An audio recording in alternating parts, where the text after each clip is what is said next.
Babylon.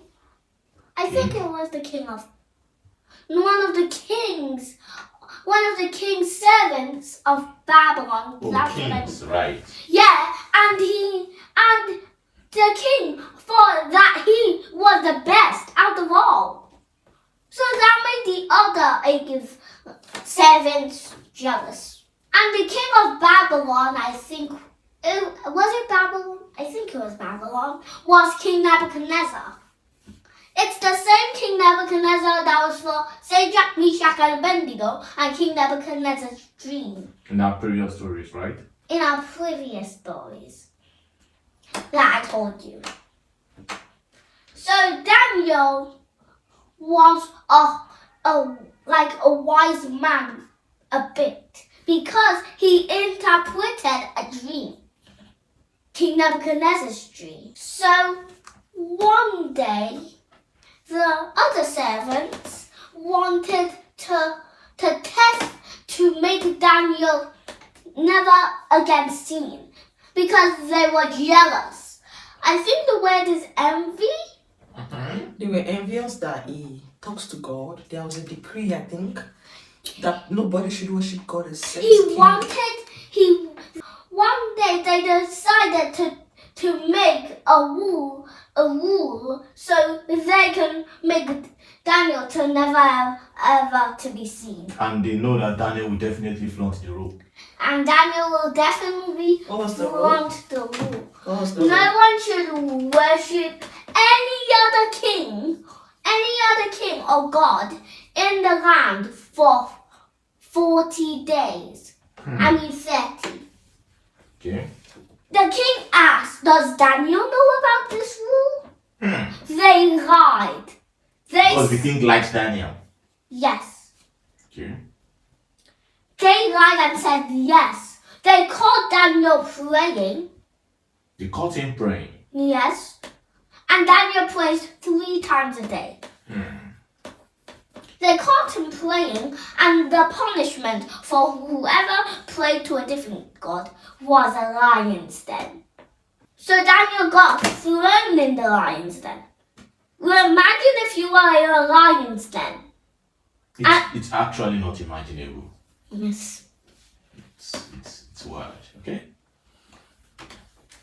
Actually, think about what if you were in a lion's den. What would you do? Yes.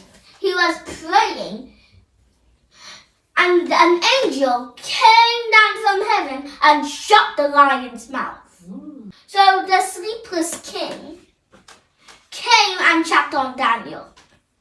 He thought that he was dead. There was no answer for some seconds. When he shouted his name, right? Yes. So he thought he was dead. But then it came that there was a response. And he asked him if his God has saved him, isn't it? Yes. So what was the question? The question was, has your God saved you? But the king had so much that was rejoicing and decided to put them in the lion's den. Those accusers, right? Yes. Yes, and this happened. There was a divorce, right? Yes. It showed that. What lesson did that actually teach us? Not to doubt about God. The power of God. Yes, not to doubt Because about God created everything. He can take away everything. He has the control over everything. Yes. Even the lions. Yes. He can decide to make lions friendly. He can decide to make lions like this or like this. So for the moment while Daniel was in their den, lions were just like pets. They were like kitties. They were like kitties for him. They were like baby. And for the moments when Daniel accusers were thrown in the den, what happened? They were devourers. They were like this. The lions became lions again. They became powerful beasts. Yeah, that's the one. That's And it. So God is powerful. There is nothing God cannot do. There is no extent God cannot go to help us in situations.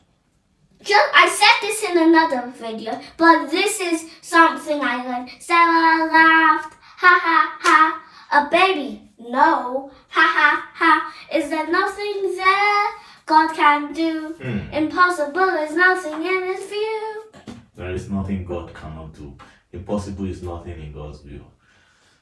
Michael, do you have any question for Michelle? Who is Jesus?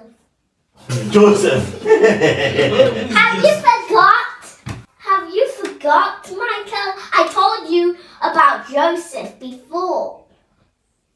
I remember. Yes. But think that they replaced the lions with kitties when they put him in there. Actually, I think they made a lion costume for him. That would because I actually think that would actually not be possible if you were the god of the. It's alright, let's dismiss this meeting. Thank you so much for Michelle. We appreciate your okay. Alright. Bye. And the next video we'll do is David and Goliath. No problem. I look forward to that as well. Michelle, you did